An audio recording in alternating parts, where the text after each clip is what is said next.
And on behalf of Go Karts Go and Better Ride, we're about to decide the New South Wales Modified Rod Championship. There's the first green flag for Sentinel Way, and they go absolutely charging into turn 1, 2. Both John Brown and Greg Cassidy dug into turn 1, 2, and Cassidy got the better of it. Cassidy takes up the lead at the end of the first lap. It's Newcastle 1 and 2. Greg Cassidy leads from John Brown. Next is Steve Robinson, followed by Sean Mortimer. So Lismore running second and third. Ray Tyler is in, third and fourth. Ray Tyler is in fifth place. Graham Edmund is running sixth. So they're starting to settle down. The track holding up relatively well in the opening laps. And Greg Cassidy is setting the pace. Cassidy leads from John Brown, the former Australian champion. The current Australian champion, Steve Robinson, is right behind in the Valvoline car. Fourth place is Sean Mortimer, followed by Ray Tyler. Oh, Steve Robinson got up high on the track, and the Aussie champ, you don't oftentimes see him make mistakes. And as soon as he did, Sean Mortimer pounced, and Mortimer goes into third place behind John Brown.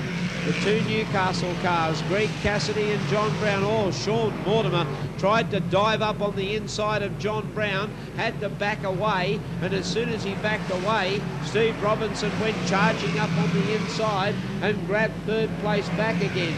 Mortimer is running fourth.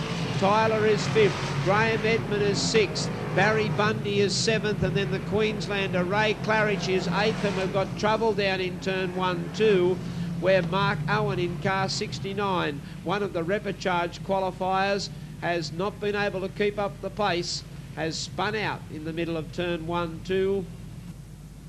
And Greg Cassidy, a long way to go and plenty of pressure. The former Australian champion, the current Australian champion, breathing down his neck. Cassidy brings them right round the corner very slowly. Now he tracks the lead going into turn 1, 2 at the restart. Oh, he slowed down out of turn 2. Brown was able to move right up behind him.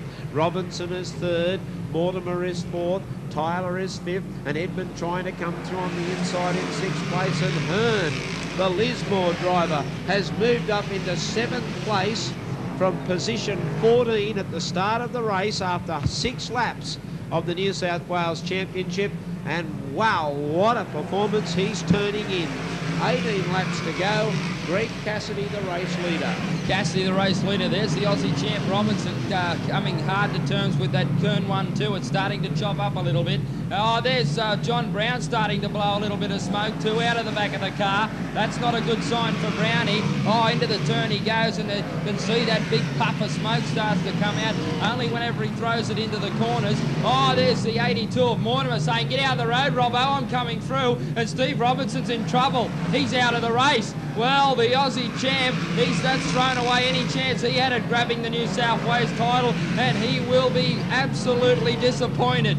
Onto the infield he goes, and he'll take no further part. And Greg Cassidy, the local boy, go you little beauty, he's out in front in car number 20. Second spot, John Brown. So we're 1, 2 at the moment, but Mortimer in car 82. He'll have something to say about that, no doubt, in third spot. Then comes Ray Tyler. Stuart Hearn, as Ross mentioned, he's the one to watch. He's the real mover and shaker at the moment. He's come right through the field. Up to Tyler he comes now, and he tries to come through on the inside. On the outside, Graham Edmund, a big, strong contingent of local drivers right up the front of this race, and that's great to see the local guys boxing it on with these other interstate drivers and the Lismore guys.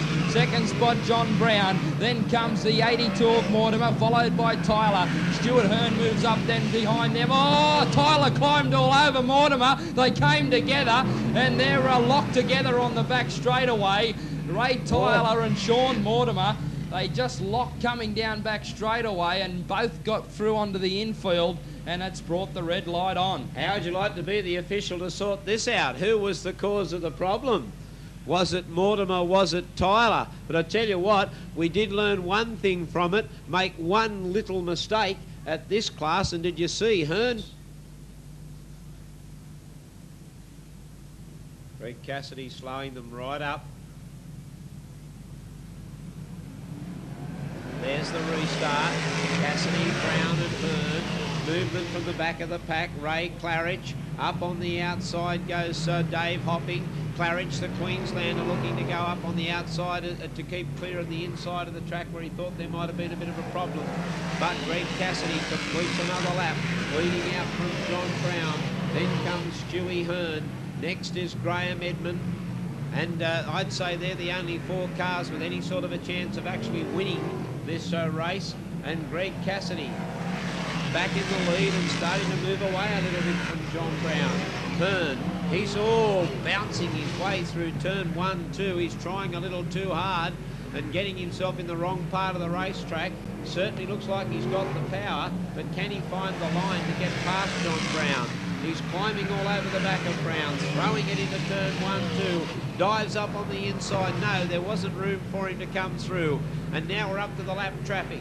Greg Cassidy, John Brown under pressure from Hearn, and they're inside the 10 laps to go. Hearn's having a throw at Brown. Hearn comes around the outside to grab John Brown in that second spot. Oh, but Brownie fights back on the inside and grabs it back off him. It's a good battle between these, and Cassidy's being slowed up by this slower car. He's having problem trying to get around it. It's Warren Bassel and Cassidy. He's trying to get his line, and Brownie comes up on the outside. Stuart Hearn on the inside. He's going to be snookered in, is he, Cassidy? Hearn's come up the second spot. Now he puts the slower car between himself and Hearn. Oh, they try and muscle around, but they all come through A-OK. Cassidy in front. Here comes the pressure, though. The Lismore driver, Stuart Hearn, in second spot. He looks for the inside dive. Oh, he's got him. Down back straight away. All too easy. Thank you very much, Hearn. He grabs the race lead, and he's out in front. Cassidy in second spot's having trouble now with these conditions starting to change, and he's back in second placing. John Brown in third. Graham Edmund tries to come up on the inside and grab that third spot away, but there's only 6 to go, and Stuart Hearn grabs the race lead. Oh, this has just been an absolutely outstanding performance. Look, you can throw away the racetrack conditions, forget about it. This guy came from position 14 in the grid with Australian champions ahead of him, and if something were to rob him from this victory now, it would be total injustice. So all he's got to do is keep it together. Oh, Greg Cassidy's got some problems. They're really getting into that rut in turn 1, 2. Then John Brown and Graham Edmund keeping his cool up the front of the race. And Mick Santon is in 4th place. But only 3 laps left to go. I wonder is Stu Hearn trying too hard? He might be pushing too hard and he might blow the race. He's just got to settle down and take it easy. He's only 2 laps away from the championship. Oh, he's not backing off, Hearn. He's going for it flat out. He's out in front. He wants this title, and he's not going to let anything rob him of it. He's worked very hard for it, and he looks like he might take it out. 1 more lap to go. Down past they come. Stuart Hearn leads. Cassidy in second spot. Then comes John Brown, followed by Graham Edmund. But take nothing away from this man. He has driven superbly tonight, as Ross mentioned. Into the final turn he comes, and the New South Wales champion from Lismore, Stuart Hearn, grabs the checkered flag, and a great win. Second spot goes to Cassidy, close for third, Edmund. Graham Edmund right on the line, has picked up ahead of John Brown. Then comes the 38 across the line next, ahead of car 91, and that's Coombs. Then came the 78 car next across the line. One of the best drives we've seen at the Motordrome circuit for a long, long time. Stuart, congratulations. That was just one heck of a fantastic drive. Thank you very much for that. We like coming to Newcastle, but usually we have bad luck. But tonight, we pulled ourselves together. Yeah, I mean, let's just have a look at the situation, the way it's gone, Stu. Very first race, flat tyre, so no points. Second race, an absolute blinder. You came out, the car was running superbly, but it put you on position 14 in the grid. Yeah, actually 15, yeah. Yeah, it's not a real good position to start from, but actually thank me crew, especially Brad and Mick and Barry and all the fellas. They got the car flying. Was it quite simply a flat tyre? Yeah, that's all it was. Just bloody one of those things happens. Well, Stuart, congratulations, the New South Wales champion. I guess a lot of people from up Lismore Way have come down to support you. Congratulations. I've got 2 Newcastle cars right behind you. I thought you might have been finding it pretty tough to get past a guy like Greg Cassidy, but boy, you really did it and did it well. Congratulations on being the new South Wales champ. Thank you very much for that. Could I just thank my sponsors, especially Hearns Transport, my family for getting right behind us, the crew, Brad, Mick, Barry, Greg, and the girls, especially my wife Karen and my daughter. Just thank you everyone that sponsors the car, and all the sponsors on there too, the Golan, Richmond River Tyres, and Rick Pacey. Thank you. Ladies and gentlemen, our New South Wales champion. Well, the Newcastle guy almost did it. Ladies and gentlemen, second placing goes to Newcastle's Greg Cassidy. Greg, congratulations.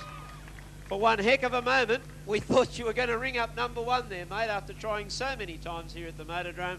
But second place isn't that too bad after all. No, I don't mind coming second to Ernie. He's pretty quick, runs real hard up at Lismore, so, you know, he deserved it. He drove well.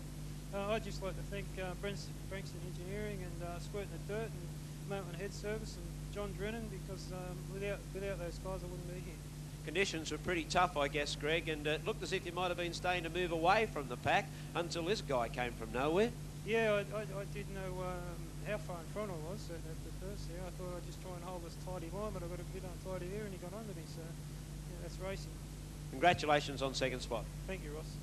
Greg Cassidy takes second, and we've got another Newcastle driver into third. Ladies and gentlemen, right on the line. He left it to the last 20 metres, Graham Edmund. Graham, terrific race to come home in third place. Did you battle it out a little bit too there? I guess it was just throw anything into those last 50 metres, huh? Yeah, Ross, sorry. It's a new car and we're battling getting it to going the same as the old car, but you know, I think by the end of the season we'll have it all hooked up. Congratulations to Stuart. He's definitely been going the quickest throughout this season. Congratulations to him. To Greg, he's been going really well down here at home. Commiserations to John. The only reason he ever got third was, of course, a lap car. I'd like to thank my sponsors: Williams River Steel, Motto Farm Motel, Schrader Mechanical Repairs, A&K Fetter from Raymond Terrace, APC Protective Coatings, Burton's Radiators, MJ Auto Parts and Electrizing. Thanks very much. Thanks for the crowd for the support. Ladies and gentlemen, there they are, our three place getters in the 1995 Go Karts Go and Better Ride.